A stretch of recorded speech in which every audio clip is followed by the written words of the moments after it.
अस्सलाम वालेकुम class 10 how are you. बेटा आज हमने we are going to start our next topic that is health conditions in Pakistan. Pakistan में हेल्थ की कंडीशंस क्या हैं, ठीक है। आज हमने ये पढ़ना है। कल हमने अपनी पिछली क्लास में एजुकेशनल प्रॉब्लम्स पढ़े थे और उनकी मेजर्स पढ़ी थी जो गवर्नमेंट ने क्या की है, ठीक है। आज हमारा टॉपिक है health conditions in Pakistan. Pakistan में सेहत की क्या हालत है, क्या कंडीशन है पाकिस्तान में हेल्थ की।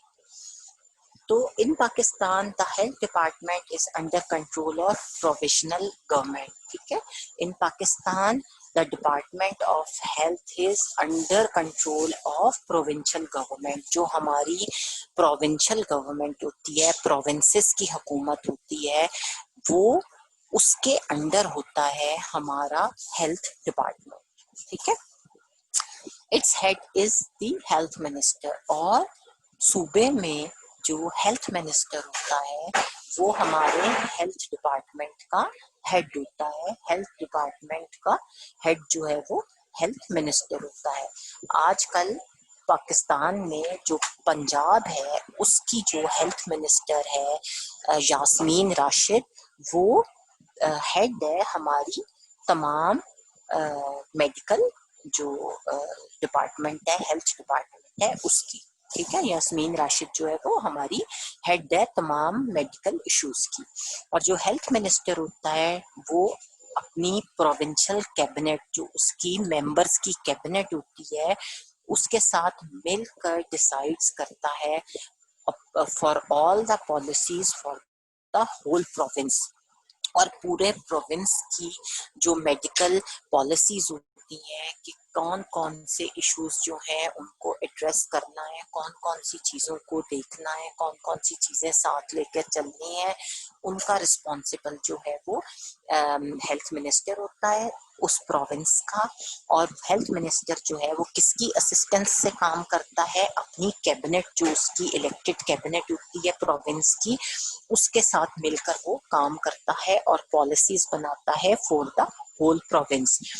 एट विलेज लेवल, और जो हमारे देहात हैं, हमारे गांव हैं, उनके उस लेवल पर हमारी जो लेडी हेल्थ विजिटर्स होती हैं, जिन्हें LHV बोलते हैं, वो अपनी ड्यूटीज को फुलफिल करती हैं, ठीक है। तो विलेज लेवल पर लेडी हेल्थ विजिटर्स, जिनको LHV बोलते हैं, दे परफॉर्म देयर ड्यूटीज, वो अपनी ड्यूटीज को फुलफिल करती हैं। और at primary level basic health units and rural health centres are established. और प्राइमरी लेवल पर जो सानवी सतह होती है, प्राइमरी सतह होती है, उसके ऊपर बेसिक जो हेल्थ यूनिट्स होते हैं, बुनियादी सेहत के यूनिट्स होते हैं, और विलेजेस के लिए जो हेल्थ सेंटर्स होते हैं, जिन्हें रूरल हेल्थ सेंटर्स बोलते हैं, वो काम करते हैं, ठीक है। और district government controls tehsil headquarter hospitals and district headquarter hospitals and secondary level. और जो सेकेंडरी लेवल होता है, जिसे सानवी सतह बोलते हैं, उसके ऊपर जो डिस्ट्रिक्ट जो डिस्ट्रिक्ट गवर्नमेंट होती है वो कंट्रोल करती है सेकेंडरी लेवल के ऊपर तहसील हेडक्वार्टर हॉस्पिटल्स को, तहसील के जो हेड हॉस्पिटल्स होते हैं हेडक्वार्टर उसको, और जो डिस्ट्रिक्ट हेडक्वार्टर हॉस्पिटल्स होते हैं उनको भी जो है वो डिस्ट्रिक्ट गवर्नमेंट देखती है, ठीक है। इसके अलावा apart from that, besides these, teaching hospitals, mental hospitals और कार्डियोलॉजी, जो हार्ट के इश्यूज के हॉस्पिटल्स हैं, और चिल्ड्रन हॉस्पिटल्स जो हैं, वो भी डायरेक्टली प्रोविंशियल गवर्नमेंट के अंडर कंट्रोल होते हैं। इन उन इदारों को भी, इन हॉस्पिटल्स को भी डिस्ट्रिक्ट, जो आपकी प्रोविंशियल गवर्नमेंट है, जो आपकी सूबों की हुकूमत है, वो देखती है, ठीक हो गया बेटा। Now I am going to turn my page, you can also turn your page.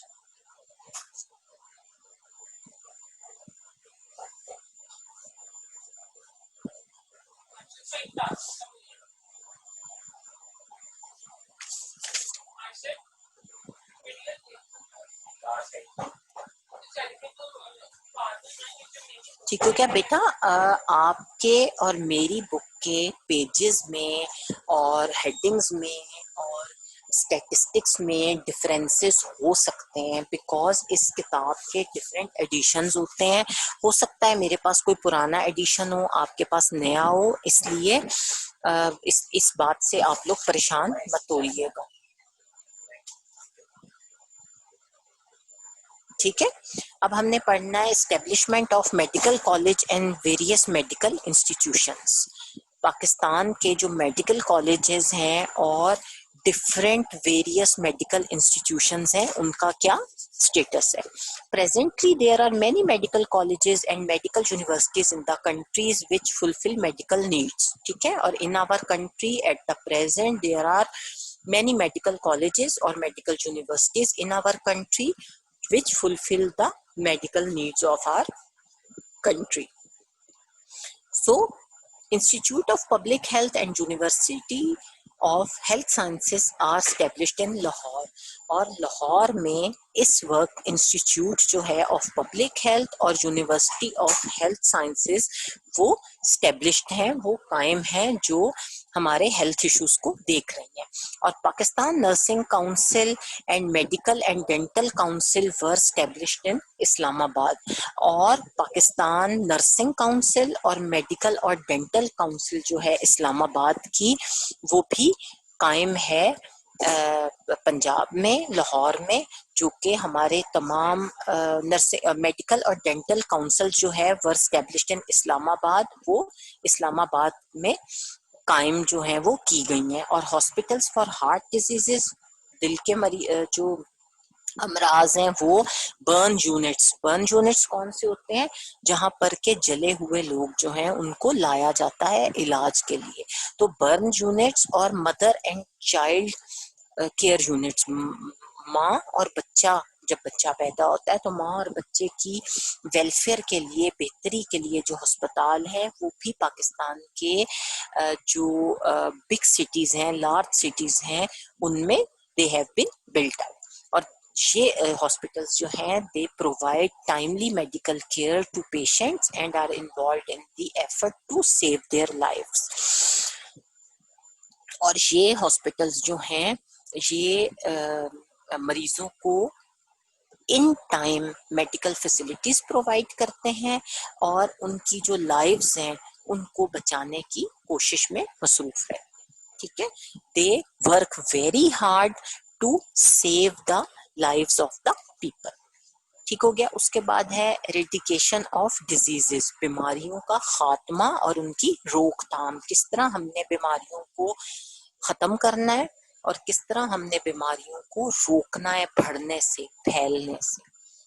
ठीक है, there are efforts underway in Pakistan with the cooperation of the United Nations and other countries for the eradication of polio, chickenpox, malaria, tuberculosis, cholera, cancer, leprosy, AIDS, dengue and other fatal diseases. तो हमने अपने मुल्क से वित्तीय corporation of जो हमारा United nation है उसकी कॉपरेशन के साथ, उसकी मदद के साथ, उसके ताउन के साथ हमने अपने मुल्क से पोलियो, ठीक है, चेचक जिसे के चिकन पॉक्स बोलते हैं, मलेरिया जो मच्छरों से फैलता है, ट्यूबरक्लोसिस जिसे तपेदिक बोलते हैं, टीबी बोलते हैं, और कॉलरा जिसे हैजा बोलते हैं, फिर कैंसर और लेप्रोसी जिसे जजाम बोलते हैं, और एड्स, फिर डेंगी,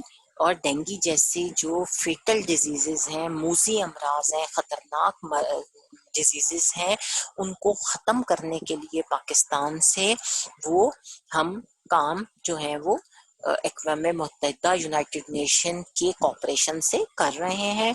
और जो एरिडिकेशन है पोलियो की, पोलियो को मुल्क से ख़त्म करने के लिए इन 1985 जो है वो एक मुहिम जो है वो शुरू की गई है, जो अब तक चल रही है, और उसके अकॉर्डिंगली हम काम कर रहे हैं। ठीक है, उसके बाद है according to the statistics and figures of 2013-14 Pakistan में जो मेडिकल फैसिलिटीज हैं उनका एक जो है वो टेबल जो है वो हम देखते हैं।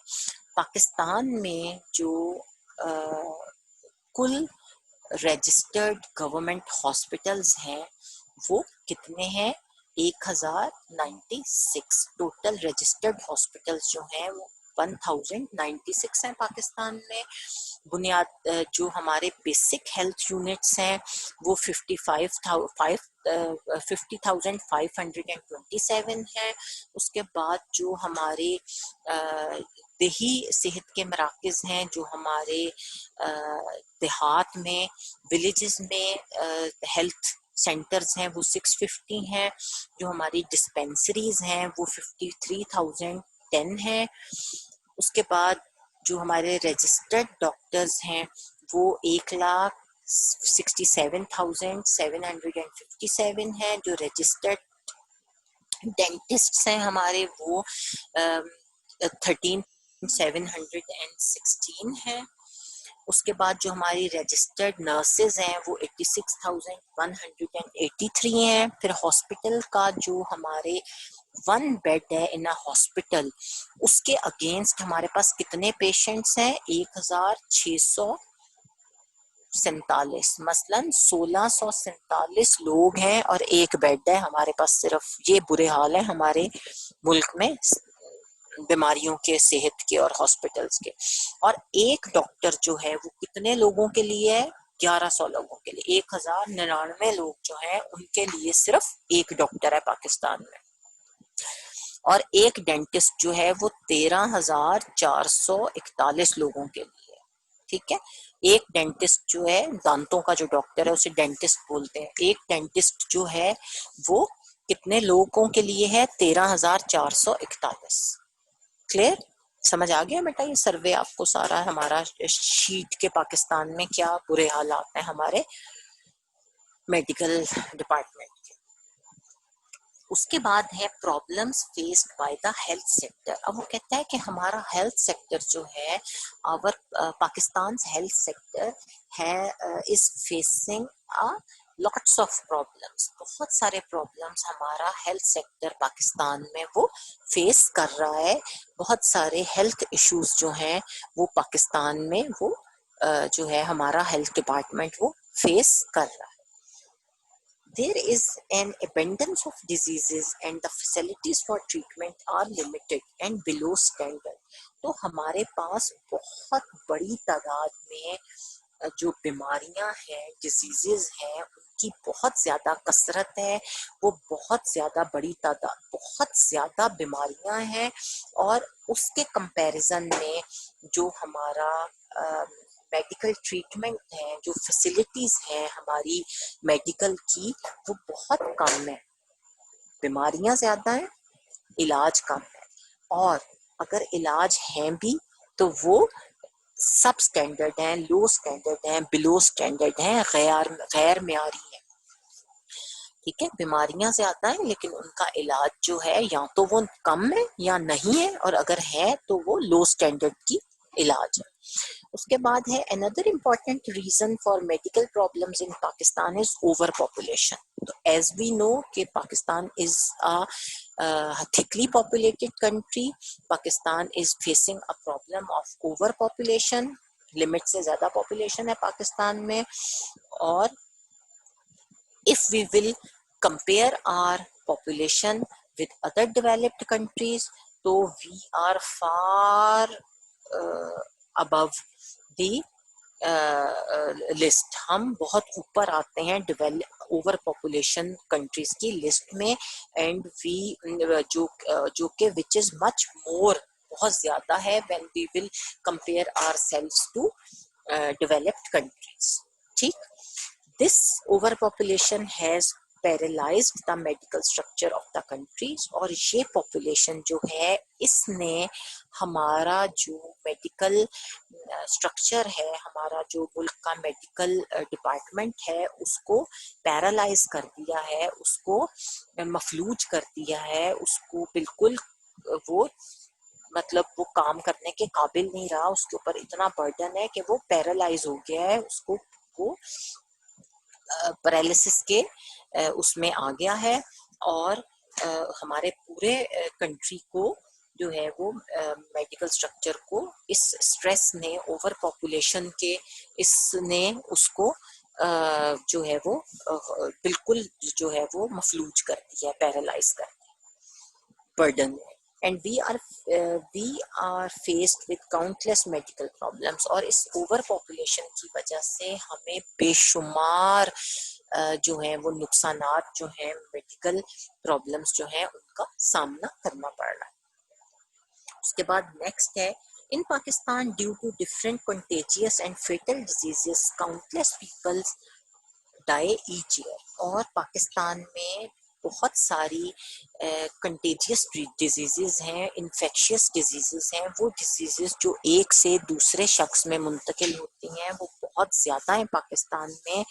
और इसकी वजह से और इन फेटल खतरनाक मूसी अमराज की वजह से बहुत सारे बेशुमार लोग जो हैं वो हर साल मर जाते हैं। और बिसाइड्स मलेरिया, कॉलरा और ट्यूबरक्लोसिस के अलावा, मलेरिया, हैजा और टीबी के अलावा कुछ ऐसी बीमारियां हैं जो कि हमारे हार्ट डिजीजेस हैं, दिल के अमराज हैं, कैंसर रिलेटेड बीमारियां हैं और ब्लड प्रेशर्स के इश्यूज हैं। ये हमारे मुल्क में दिन ब दिन बहुत ज्यादा कॉमन होते जा रहे हैं, बहुत ज्यादा इनका जोर जो है वो बढ़ता जा रहा है हमारे मुल्क। ठीक हो गया बेटा? I am going to turn my page, if you have to turn please turn your page.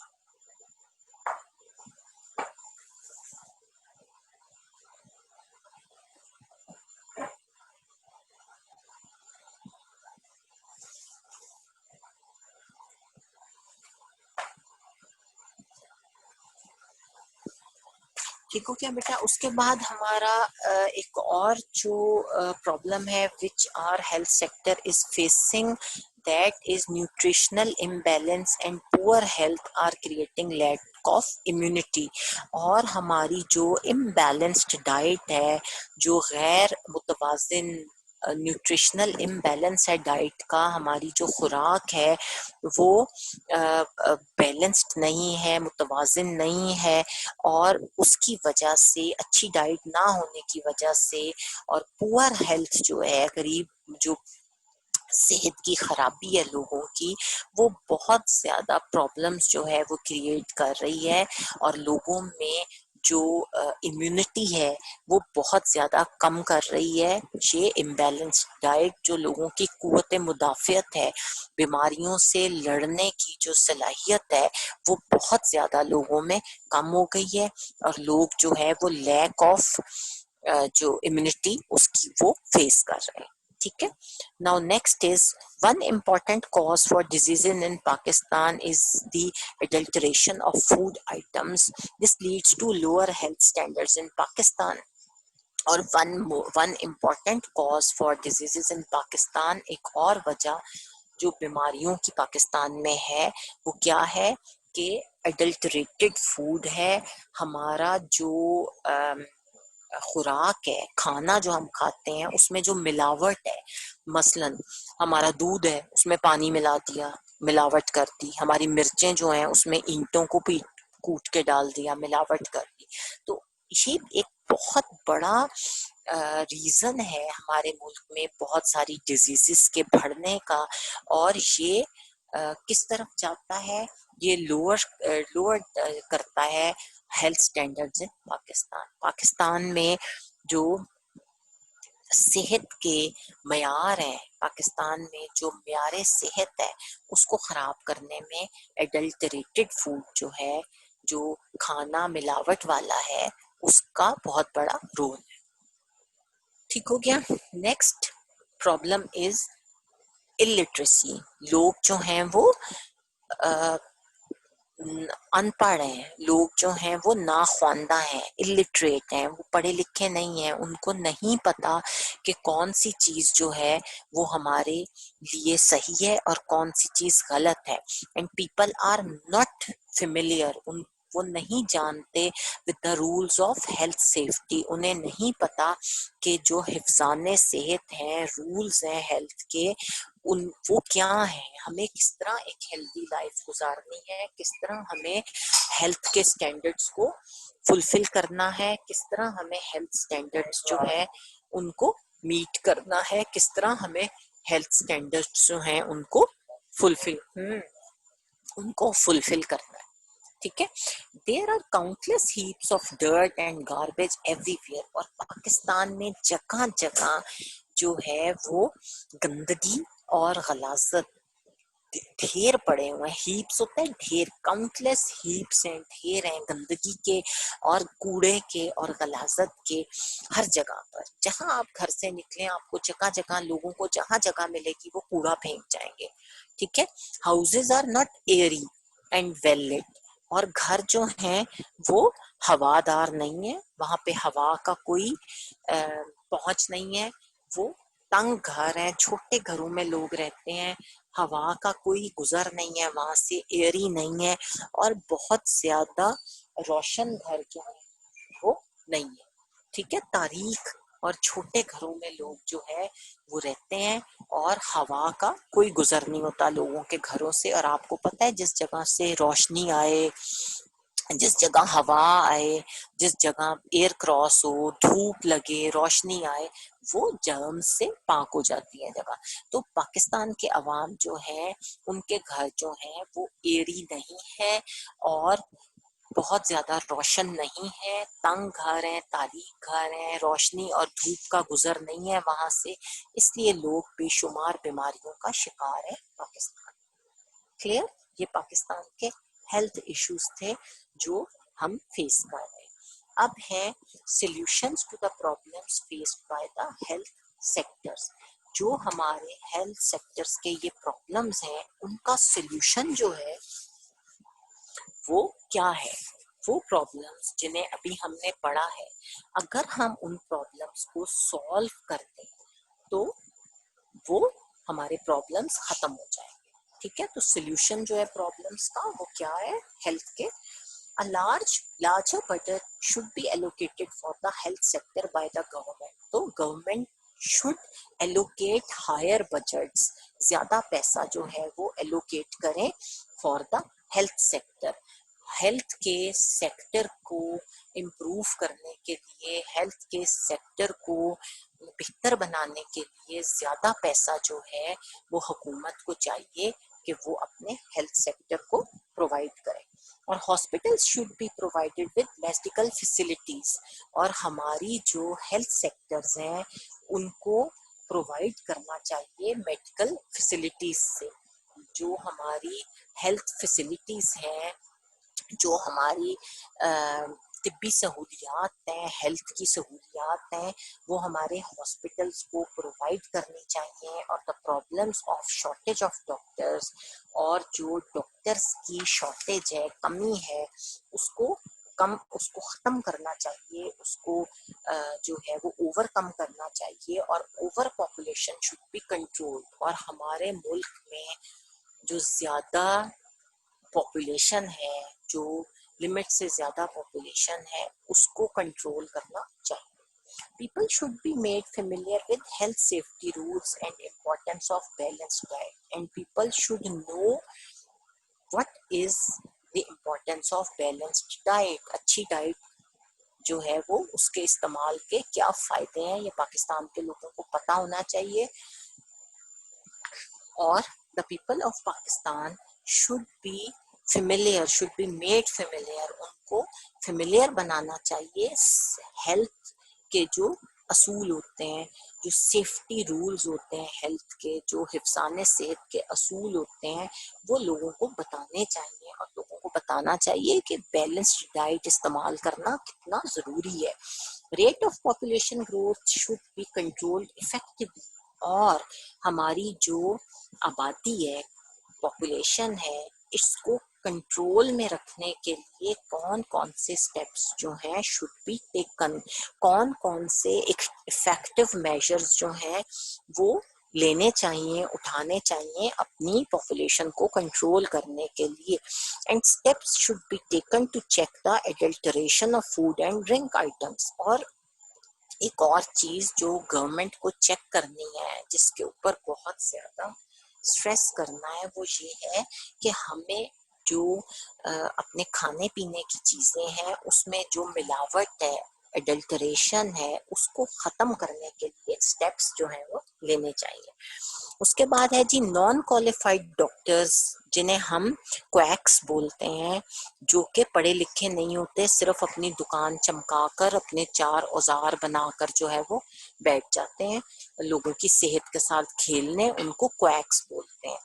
Non qualified जो डॉक्टर्स हैं, क्वैक्स हैं, उनको अवॉइड करना चाहिए। उनको जो है वो जो है वो उनसे काम नहीं करवाना चाहिए, उनको डिस्करेज करना चाहिए। We should always go to qualified doctors for our treatment, और people should be made aware of the problem, और उन्हें इस प्रॉब्लम का पता होना चाहिए कि if they will go to non qualified doctors it will create more problems for the patients, बजाय इसके कि आपके प्रॉब्लम्स खत्म होंगे। If you will visit non qualified doctor, quack, तो आपके प्रॉब्लम्स मेडिकल वो बढ़ेंगे, आप ठीक नहीं होंगे। उसके बाद नेक्स्ट पॉइंट है कि people should be attracted towards adopting a high standards of characters, और आपको अपनी जिंदगियों में अपने किरदार को, अपने कैरेक्टर को बहुत अच्छा रखना है, और अपनी जो पर्सनैलिटी है, अपने जो कैरेक्टर्स हैं, उसको बहुत नीचे नहीं लाना, गलत कामों में इन्वॉल्व नहीं होना, गलत हरकतें जो हैं, गलत हरकतें जिनसे आपकी सेहत, जिस तरह तंबाकू नोशी हो गई, जिस तरह और गलत काम लोग करते हैं, ड्रिंक करते हैं या कोई मंशियात वगैरह लेते हैं, वो सब नहीं करना। So that your character should be improved, high standard रखने हैं करेक्टर के, so that your health can be in a better place. ठीक हो गया।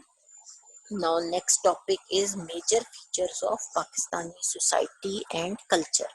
हमारे मुल्क का जो कल्चर है, हमारे मुल्क का जो सोसाइटी, हमारी जो सोसाइटी और हमारी जो कल्चर है, सकाफत है, उसकी इम्पोर्टेंट करेक्टरिस्टिक्स क्या है, मेजर फीचर्स क्या है पाकिस्तानी सोसाइटी के। हमारी सोसाइटी किन चीजों से मिलकर बनी है, और कल्चर क्या होता है, पाकिस्तान का कल्चर क्या है, हमारा कल्चर क्या है। ठीक है। अब मीनिंग्स ऑफ कल्चर, हमारे कल्चर का मतलब क्या है, कल्चर का मतलब होता क्या है, मफहूम क्या है कल्चर का। The identity of a country is due to its culture. ठीक है। किसी भी मुल्क की जो शनाख्त होती है, किसी भी कौम की जो आइडेंटिटी होती है, पहचान होती है, आप किस नाम से, आपका एक नाम है, जस्ट फॉर एग्जांपल आपका नाम उस्मान है, आप उस्मान के नाम से पहचाने जाते हो। लेकिन जब आप दुनिया में किसी और मुल्क में जाते हो तो वहाँ उस्मान होना काफी नहीं है आपके लिए, बल्कि आपका पाकिस्तानी होना जो है वो आपका सिंबल बन जाएगा ऑफ आइडेंटिटी, आपकी पहचान बन जाएगा, आपके पहचाने जाने का जरिया बन जाएगा। किसी भी दूसरे मुल्क में आपकी पहचान जो है वो पाकिस्तानी होने की हैसियत से वो आप जाने जाओगे, तो आपकी पहचान पाकिस्तान बन जाएगा। तो हमारा किसी भी मुल्क की, किसी भी कौम की जो शनाख्त होती है कि वो कौम क्या है, वो उसकी कल्चर से होती है। हम उसके कल्चर को देखेंगे तो हम समझ जाएंगे ये कौम जो है इसकी ये आइडेंटिटी है। समझ आया। When the people of a nation live together for a long period of time, ठीक है, जब बहुत सालों तक लोग जो हैं मुल्क के वो इकट्ठे जिंदगी गुजारते हैं, then they have the following similar points, तो उनमें बहुत सारे कॉमन पॉइंट्स जो हैं वो बिल्डअप हो जाते हैं, बहुत सारी कॉमन चीजें उनमें पैदा हो जाती हैं, बहुत सारी कॉमन चीजों को वो फॉलो करते हैं when they live together for a long period of time। ठीक है। जब आप लॉन्गर पीरियड ऑफ टाइम में मुल्क के लोग इकट्ठे रहते हैं तो वो कॉमन फीचर्स को फॉलो करना शुरू कर देते हैं। जिस तरह आप दो दोस्त हो, वो बहुत सालों से दोस्त हो, तो बहुत सारी आदतें दोनों फ्रेंड्स जो हो आप लोग वो एक दूसरे की ले लोगे।